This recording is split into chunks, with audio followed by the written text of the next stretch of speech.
Hello everyone, good morning. কেমন আছো সবাই? আশা করছি সবাই খুব ভালো আছো। আমিও ভীষণ ভালো আছি। তো আজকে সকালটা শুরু হলো তোমাদের সাথে রান্নাঘরে। তো রান্নাঘর থেকে আজকে সকালটা শুরু করছি। এখন বানাচ্ছি হচ্ছে ব্রেকফাস্ট। আগের দিন রাতে মানে কালকে রাতে মা রুটি বানিয়েছিল। তো কিছু রুটি রয়ে গেছিলো, 4টে মতন রুটি রয়ে গেছিলো। তো সেটাই আজকে ভাবলাম যে একটুখানি বাটার দিয়ে একটু পরোটার মতন করে নিই। তো সেটাই খেয়ে নেব। আর সবজি আছে, মানে বাঁধাকপি সবজি আছে, সেটা দিয়ে খাবো আর কি। বর 2 দিন হলো বাড়িতে নেই, মানে একটু কাজের জন্য বাইরে গেছে, অফিসে কাজের জন্য। তো আমার কাছে যেহেতু মা আছে, তো মাই এখন আছে আমার কাছে। যেহেতু ও বাড়িতে থাকবে না, তো সেই জন্য মাকে বলেছিলাম যে তুমি থেকে যাও, ও বাড়ি ফিরুক, তারপরে শনি কি রবিবারে তোমাকে ও ট্রেনে তুলে দিয়ে আসবে। আসলে মা যেতে পারে, একা আসা যাওয়া করতে পারে, তবু আমাদের একটুখানি ভয় লাগে, একা তো আস্তে আস্তে শিখে যাবে। তো তবুও ও গিয়ে ট্রেনে তুলে দিয়ে আসে। তোমরা যারা আমার আগে ব্লগ ফলো করেছো তারা জানবে এই ব্যাপারটা। তো আমার পরোটাগুলো বাটারের সাথে ভাজা হয়ে গেছে। এখন আমি ওই যে বাঁধাকপি যে সবজিটা আছে সেটা একটুখানি গরম করে নেব। আসলে ডক্টর আমাকে বলেছে যে কোনো কিছু ঠান্ডা না খেতে, সমস্ত খাবারই গরম করে তারপরে খেতে, মানে গরম গরম খেতে। তো যেহেতু ফ্রিজে ছিল অনেকক্ষণই মা বের করে রেখেছিল, আমি জাস্ট একটুখানি গরম করে নিলাম। আর গরম গরম পরোটার সাথে গরম তরকারি আর এই বাঁধাকপির তরকারির সাথে পরোটা খেতেও কিন্তু বেশ ভালোই লাগে। আর মা ওইদিকে কাজ করছে, মানে মা যখনই আসে তখনই কাচাকুচি করে। আমি অতটা কাচতে পারছি না এখন এই মুহূর্তে, তবুও যখন থাকে না মা তখন টুকটাক আমাকে কাচতেই হয়। আর আমার মেয়ের জন্য তো প্রত্যেক দিন যে কাচাগুলো থাকে সেগুলো তো আমাকেই কাচতে হয়।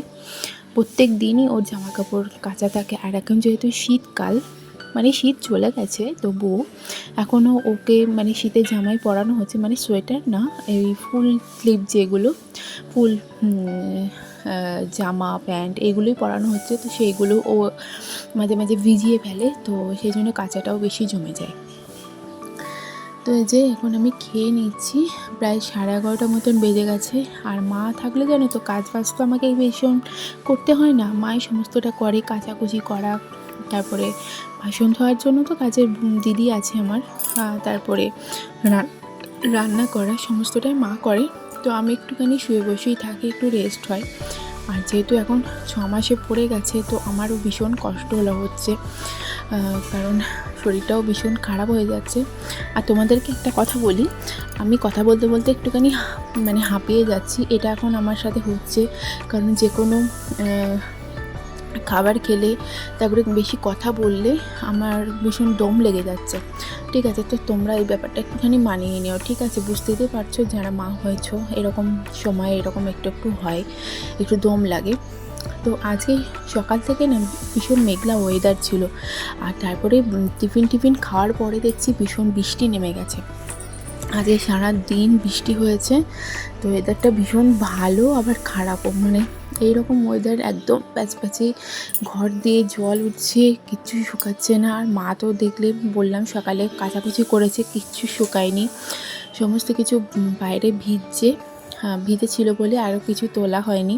তো আমাদের না লাঞ্চ হয়ে গেছে, ঠিক আছে? তো লাঞ্চ করে একটু বাইরেটা দেখছিলাম যে এখনও বৃষ্টি পড়ছে কি না। তো হালকা টিপটা পড়ছিল, তাই তোমাদের সাথে একটু দেখালাম।